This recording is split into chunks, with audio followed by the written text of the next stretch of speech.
Hello students, welcome back to a channel. Students, आज के lecture में हम एक्सरसाइज 5.3 स्टार्ट करेंगे अरिथमेटिक प्रोग्रेशंस की। 5.3 एक्सरसाइज में आप एक नया फॉर्मूला सीखेंगे सम ऑफ n टर्म्स का।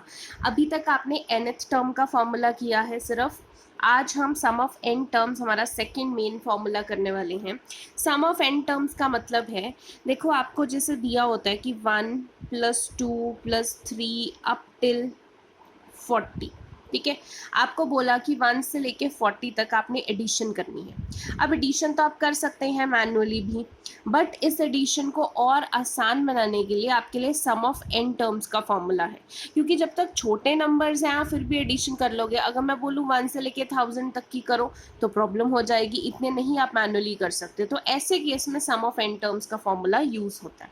तो आपके पास सम ऑफ n टर्म्स का फॉर्मूला है Sn n/2 2a + n-1 into D. ये सम ऑफ n टर्म्स का मेन फॉर्मूला है। इसी से रिलेटेड एक और फॉर्मूला भी होता है, sum of n terms is equal to n/2 a + an। ये फॉर्मूला तब यूज होता है जब आपको nth टर्म दी हुई हो, a दिया हुआ हो, डायरेक्टली आप n/2 लगा के सॉल्व कर दो। या फिर इसी फॉर्मूला को इस तरीके से भी लिख सकते हैं n/2 a n की जगह l भी लिखा हो सकता है। मैंने आपको बताया था n टर्म को लास्ट टर्म भी लिखते हैं हम, तो ये भी लिखा हो सकता है। तो बेसिकली फॉर्मूला आपके पास ये है और ये दोनों भी यूज हो सकते हैं। ठीक है, अब हम क्वेश्चंस के हिसाब से समझते हैं, आपको पता लगेगा कि फॉर्मूलाज कैसे इंप्लीमेंट करना है। जैसे आपका एक्सरसाइज 5.3 का फर्स्ट क्वेश्चन का फर्स्ट पार्ट आपको दिया हुआ है कि 2, 7, 12 अप टिल 10 टर्म्स है एंड हमें सम निकालना है। क्वेश्चन में बोला find the sum of all the terms. ठीक है, तो सम निकालना है तो आपके माइंड में आ जाना चाहिए कि हमें Sn का फॉर्मूला लगाना है, सम निकालना है। अब सम निकालना है, अगर Sn का फॉर्मूला लगाएंगे तो n की वैल्यू यहाँ पे क्या है, n means number of terms. Number of terms कितनी है, लिखा हुआ है 10 टर्म्स है, यानी कि n की वैल्यू 10 है। इस सीरीज में a क्या है, जो फर्स्ट टर्म होगी यानी कि 2। d क्या है, सेकेंड टर्म माइनस फर्स्ट यानी कि 7 - 2 कितना होगा, 5। तो अभी आपने Sn वाला फॉर्मूला लगाना है, यानी कि S10 का लगाना है। तो क्या होगा, n/2 10/2 2a, 2 इंटू ए की वैल्यू 2 प्लस n-1 यानी कि 10-1। d की वैल्यू कितनी है, 5। आप सॉल्व करेंगे 10/2 5, 2 2 4 9 इंटू 5 45, 45 + 4 49, 49 इंटू 5 इज 245, यानी कि S10 इज 245, यानी कि सम ऑफ 10 टर्म्स आपके पास कितना आ गया, 245। ठीक है, आप एक्सरसाइज में देखेंगे कि आपके पास 3 पार्ट्स और हैं। ये तीनों पार्ट्स आपने खुद सॉल्व करने हैं, बिकॉज हर एक में Sn का फॉर्मूला लगाना है। ठीक है, ये पार्ट्स ना बेसिकली आपकी प्रैक्टिस के लिए ही है, क्योंकि एक बार आप लगाओगे आपको इतना याद नहीं रहेगा, आप 2-3 बार लगाओगे आपको समझ में आ जाएगा कि Sn का फॉर्मूला कैसे लगना है। तो ये तीनों पार्ट्स आपके होमवर्क के हैं। अगला क्वेश्चन जो है वो भी वही है, find the sums given below, but लिखने का तरीका डिफरेंट है। जैसे यहाँ पे कॉमास डाल के लिखा हुआ है कि अप टिल 10 टर्म्स, यहाँ पे लिखा हुआ है अप टिल 12 टर्म्स, तो हमें पता लग रहा है यहाँ पे कॉमास नहीं है, यहाँ पे एडिशन है। जब एडिशन है तो वैसे ही समझ जाओ कि आपको सम तो निकालना है, बट यहाँ पे एडिशन करते करते ये लास्ट 84 लिखा हुआ है, उन्होंने ये नहीं लिखा हुआ है 84 टर्म्स।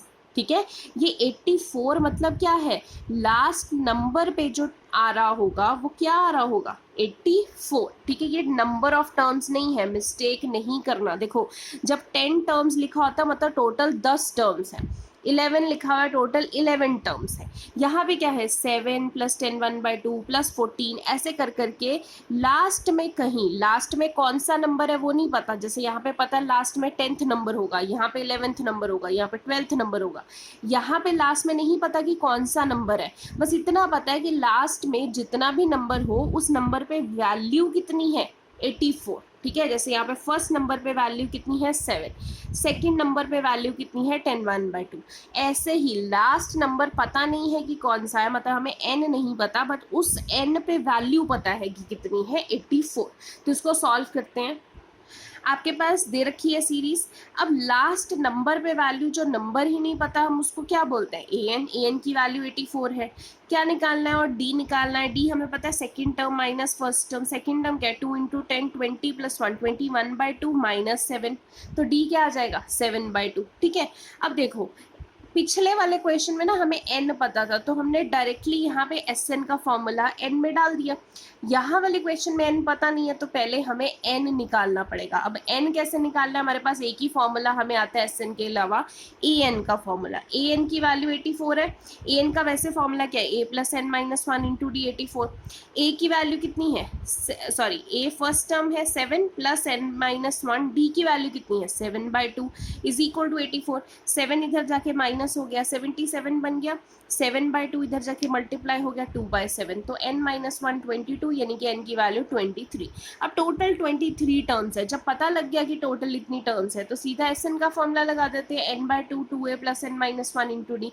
n की वैल्यू कितनी आएगी 23/2 2a first term plus n यानी कि 23 माइनस 1, d की वैल्यू 7/2। आप इसको सॉल्व करेंगे तो सम ऑफ 23 टर्म्स 1046.5 आपके पास आ जाएगा। ठीक है, इस क्वेश्चन के भी स्टूडेंट्स और भी पार्ट्स हैं, तो आप यहाँ पे आप देख सकते हो कि सेकंड एंड थर्ड पार्ट है, ये भी आपका होमवर्क है, आपने करना है। बार बार वही कह रही हूँ, करने को मैं कर दूंगी बट कोई फ़ायदा नहीं है, ये सिर्फ कैलकुलेशन है। जब तक आप नहीं करेंगे आपको समझ में नहीं आएगा अच्छे से। ठीक है, क्वेश्चन नंबर 3 देखते हैं। क्वेश्चन नंबर 3 में आपके पास 10 पार्ट्स हैं। इन 10 में से मैं 2 पार्ट्स करके दिखा रही हूँ, बाकी पार्ट्स आपने खुद करने हैं।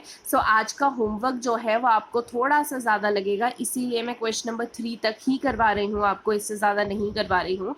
आपने बस इतने ही कंप्लीट करने हैं ये सारे पार्ट्स। तो इसमें क्वेश्चन नंबर 3 में क्या है, देखो हर एक क्वेश्चन में ना, इसमें जितने भी 10 पार्ट्स हैं, किसी में कुछ मिसिंग है, किसी में कुछ मिसिंग है। फॉर्मूलाज देखो आपके पास बच्चे 2 ही हैं, एक nth टर्म का फॉर्मूला है, एक Sn टर्म का फॉर्मूला है। दोनों को यूज़ करके ही आपके आंसर्स निकलेंगे, तो घबराना नहीं है कि ये क्या दिया हुआ है तो वो कैसे निकालेंगे। फॉर्मूला 2 ही है, दोनों को यूज़ करके आप निकाल सकते हैं। ठीक है, तो अब इस क्वेश्चन का मैं फर्स्ट पार्ट आपको करके दिखा रही हूँ।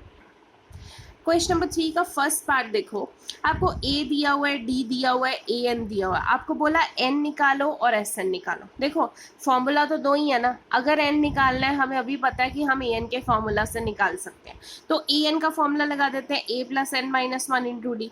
an की वैल्यू क्वेश्चन में दे रखी है 50, a की वैल्यू 5, n नहीं दिया हुआ, d की वैल्यू 3। कर दो सॉल्व इसको आगे, 50 में से इधर 5 माइनस हो जाएगा 45, 3 इधर जाके डिवाइड हो जाएगा, n माइनस 1 आ गया 15, n की वैल्यू आ गई 16। अब n आ गया, आपको क्या निकालना है Sn का फॉर्मूला। अब देखो यहाँ पे मैंने शॉर्टकट फॉर्मूला लगाया, जो छोटा वाला फॉर्मूला था n/2 a प्लस an। ये वाला क्यों लगाया, क्योंकि मैंने क्वेश्चन में देख लिया कि मेरे पास a भी दिया हुआ है, an भी दिया हुआ है, तो क्यों ना छोटा वाला फॉर्मूला लगाएं। तो n की वैल्यू यहाँ पे मैंने डाल दी 16, यानी कि S16 हम निकाल रहे हैं। a की वैल्यू 5, an की वैल्यू कितनी है आपके पास, क्वेश्चन में दे रखी है 50, तो सॉल्व करके S16 आपके पास आ जाएगा 440। ठीक है, तो वही 2 फॉर्मूलाज हैं आपको यूज़ करने हैं। ऐसी एक 5th पार्ट है, वो भी मैं करके दिखा रही हूँ। 5th पार्ट में देखो आपको दिया हुआ है D5 है, S9 75 है, a की वैल्यू नहीं पता, a9 की वैल्यू नहीं पता। अब S9 दिया हुआ है, मतलब वैसे तो Sn होता है, यानी कि आपको क्वेश्चन में ही दे दिया कि n की वैल्यू कितनी है 9। ठीक है, तो अब S वाला फॉर्मूला, उसकी वैल्यू दे रखी है तो S वाला फॉर्मूला लगा देते हैं। S9 का फॉर्मूला क्या होगा, वैसे Sn का फॉर्मूला क्या होता है, n/2, n की जगह 9, 2a plus n minus 1, n की जगह 9 माइनस 1 इंटू डी, वो भी क्वेश्चन में दे रखा है। S9 की वैल्यू भी क्वेश्चन में दे रखी है 75, इसको इधर ले जाके ये इधर डिवाइड हो, ये सॉरी 75 इंटू 2 इधर मल्टीप्लाई होगा, 9 इंटू 2 18 है, 9 इंटू 4 360। आप कैसे भी कैलकुलेशन कर सकते हैं, वो कोई इशू नहीं है। 75 इंटू 2 150, 360 इधर आके माइनस हो जाएगा, 18 आ गया, माइनस करके माइनस 210 आया, इसको 18 से डिवाइड करेंगे तो a की वैल्यू -35/3 आ गई। ठीक है, a पूछा था, a निकाल दिया। a9 पूछा है, आपको a9 पता है कैसे निकालते हैं, a प्लस 8d, एक कम करके, तो a की वैल्यू तो -35/3 है, 8d की वैल्यू आपके पास कितनी है 5, तो a9 की वैल्यू आपके पास कितनी आ गई 85/3। ठीक है, सो ऐसे ही स्टूडेंट्स आपने इसके बाकी पार्ट सॉल्व करने हैं। ठीक है, मैं जानबूझ के आपको नहीं करवाए हैं, बिकॉज आप खुद नहीं करेंगे तो होगा नहीं आपका प्रैक्टिस। अगर किसी भी पार्ट में डाउट होता है, कोई प्रॉब्लम आती है, नो इश्यूज़, आप मुझे बता दीजिए, मैं कल के लेक्चर में आपको वो एक्सप्लेन कर दूंगी। But her part please try कीजिए, जब तक आप खुद ट्राई नहीं करेंगे ना आपको समझ में नहीं आएगा कि फॉर्मूला अप्लाई कैसे करना है। बहुत सिंपल चैप्टर है, देखो आपने आज तक पढ़ा नहीं है इसलिए मे बी आपको लग सकता है कि an क्या है, n क्या है, d क्या है, क्या करवा रहे हैं ये। बट अगर आप एक बार कॉन्सेप्ट समझ लेंगे तो बहुत सिंपल चैप्टर है, बिकॉज इस चैप्टर में ना फॉर्मूलाज बहुत कम है, 2-3 ले दे के फॉर्मूलाज है, वही आपको बार बार अप्लाई करने हैं, ठीक है। सो ध्यान से इसको करिए। आज के लिए सिर्फ मैं 3 ही क्वेश्चंस आपको करवाए हैं, उन 3 क्वेश्चंस के आगे पार्ट्स भी हैं जो कि आपको होमवर्क के लिए करने हैं, तो करने में आपको टाइम लग ही जाएगा। तो ज़्यादा नहीं दे रही हूँ, बट इतना जितना दे रही हूँ प्लीज़ इसको कंप्लीट कर लीजिए, ठीक है। सो आज के लिए इतना ही। Thank you so much.